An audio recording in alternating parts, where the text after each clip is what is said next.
ফ্যাসিবাদের রাজনীতিতে না জড়ালে মাশরাফি বিন মুর্তজা হতেন বিসিবির যোগ্য উত্তরসূরি। তার লিডারশিপ শুধু দেশের ক্রিকেটে নয়, আসন্ন বিসিবি নির্বাচনেও কাজে লাগত বলে মনে করেন ক্রীড়া উপদেষ্টা আসিফ মাহমুদ। এদিকে সাকিবের দেশের জার্সিতে খেলার সুযোগই শুধু শেষ নয়, আপাতত অনির্দিষ্টকালের জন্য বাংলাদেশে আসাও ঝুঁকিপূর্ণ বলছেন ক্রীড়া উপদেষ্টা। মাশরাফি বিন মুর্তজার একটা লিডারশিপ দেওয়ার সুযোগ ছিল, সেটা আমরা হারালাম তাদের রাজনীতিতে যুক্ত হওয়ার কারণে। মাশরাফি বিন মুর্তজা ক্যাপ্টেন ফ্যান্টাস্টিক। মাঠে ড্রেসিং রুমে এমন অনুপ্রেরণার ক্যারেক্টার বাংলাদেশের ক্রিকেটে ছিল বিরল।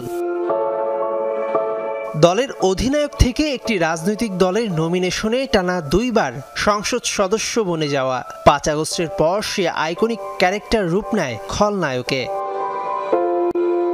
অবশ্য পরে জুলাই গণঅভ্যুত্থানে ছাত্রদের পাশে না থাকতে পারার ঘটনায় অবস্থান ব্যাখ্যা করে দেশবাসীর কাছে ক্ষমা চান ম্যাশ। ক্রীড়া উপদেষ্টার মনের প্রচ্ছন্ন চাওয়া, যদি ফ্যাসিবাদের রাজনীতিতে না আসতেন তবে বিসিবি নির্বাচনের মাধ্যমে তাকে দেশের ক্রিকেট গড়ার দায়িত্ব দেয়া যেত।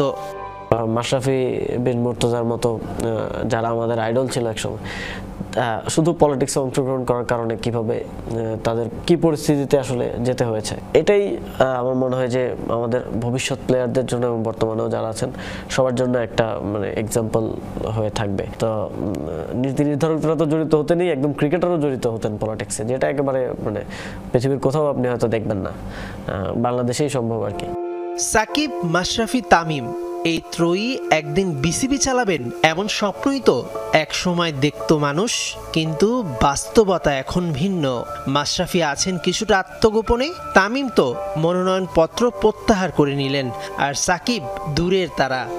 কয়েকজন বোর্ড কর্তা চেয়েছিলেন যে উনি যেহেতু বলছেন যে ওনাকে জোর করে নমিনেশনটা দেওয়া হয়েছে, উনি ওনার অবস্থান পরিষ্কার করুক, উনি এটাই বলুক যে জোর করে নমিনেশন দেওয়া হয়েছে এবং উনি ওনার আওয়ামী লীগের সাথে যে দলীয় রাজনীতি জড়িত না সেটাও পরিষ্কার করুক। এবং তিনি পরিষ্কার হয়তো করার চেষ্টাও করেছিলেন, হয়তো ওই প্রসেসটাতে গিয়েছিলেন, কিন্তু পরবর্তীতে সেটা কন্টিনিউ করেনি এবং সেটা আসলে হয়ে ওঠেনি। একটা ভালো পরিবেশ তৈরি হওয়ার সম্ভাবনা ছিল, সেটা বরং আরও শেখ হাসিনাকে সরাসরি সমর্থন দেওয়ার মধ্য দিয়ে পুরোপুরি নষ্ট হয়েছে এবং বাংলাদেশের জনগণের মধ্য থেকে তিনি ধিকৃত হয়েছে। তো বর্তমান পরিস্থিতিতে, এই সার্বিক পরিস্থিতি মিলিয়ে আমার মনে হয়েছে যে সাকিব আল হাসানের বাংলাদেশ টিমে খেলার আর কোনো সুযোগ থাকা উচিত না। সাম্প্রতিক সময়ে সাকিবের ফেসবুক পোস্টের পর দেশের অনেক মানুষ যে তার উপর ক্ষিপ্ত, সে কথা উড়িয়ে দেয়া যাবে না।